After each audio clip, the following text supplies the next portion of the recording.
শয়তান আল্লাহকে চ্যালেঞ্জ দিয়েছিল, আল্লাহ আপনি তো জান্নাতে ঢোকাতে পারবেন না, এতগুলো জান্নাত কেন বানালেন? জাহান্নাম আরো বেশি হলে ভালো হতো।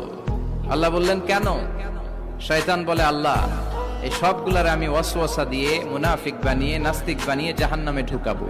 আমি চ্যালেঞ্জ দিলাম, ডান দিক থেকে ধোকা দেব, বা থেকে, সামনে থেকে, পেছন থেকে, নিচ থেকে, রগের শিরা উপশিরায় ঢুকে, মাজরাত দাম যেখান দিয়ে রক্ত চলাচল করে ওখানে ঢুকেও আমি ধোকা দেব।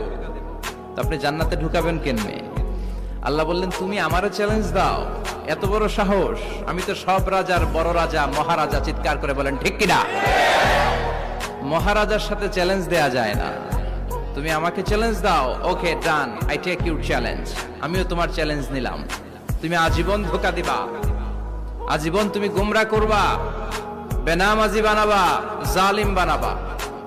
কিন্তু আমার বান্দা কোন তাফসীরুল কোরআনের মাহফিলে এসে, কোন এক ওয়াক্তের নামাজে মসজিদে ঢুকে, অথবা মাঝরাতে ঘুম ভেঙে গেলে তাহাজ্জুদের জায়নামাজে চোখের পানি ছেড়ে যখন ক্ষমা চাইবে, আমি সব গুনাহ মাফ করে দেব, তুই কি করবি? চিৎকার করে পড়েন আল্লাহু আকবার। এজন্য ভুল নাই এমন কোন মানুষ নাই, ভুল হয়নি শুধু নবীদের, এজন্য তারা মাসুম। আহলুস সুন্নাহ ওয়াল জামাআর ইতিকাদ হচ্ছে নবীদের কোনো ভুল নাই, ঠিক কিনা? ছোটখাটো যে ব্যাপারগুলো ঘটেছিল সেগুলো আল্লাহ অবশিষ্ট থাকতে দেননি, সেগুলোকে আল্লাহ ঠিক করে দিয়েছেন। চিৎকার করে পড়েন সুবহানাল্লাহ। মানুষ ভুলের ঊর্ধ্বে নয়। কুল্লুকুম খাত্তা, তোমরা সবাই ভুল করো। ওয়া খায়রুল খাত্তাইনা তাওয়াবুন। আর এই ভুলকারীদের মধ্যে আল্লাহর কাছে শ্রেষ্ঠ ভুলকারী যে লোক ভুল করার পরে তওবা করে। কার কাছে? আল্লাহর কাছে। আল্লাহর কাজই তওবা কবুল করা। গাফিরিয যামবি ওয়া কাবিলিত তাওব। আমরা ভুল করব, শয়তান ওয়াসওয়াসা দিবে, আর আল্লাহ মাফ করবে, ঠিক কিনা? কি আল্লাহ আমরা পাইছি?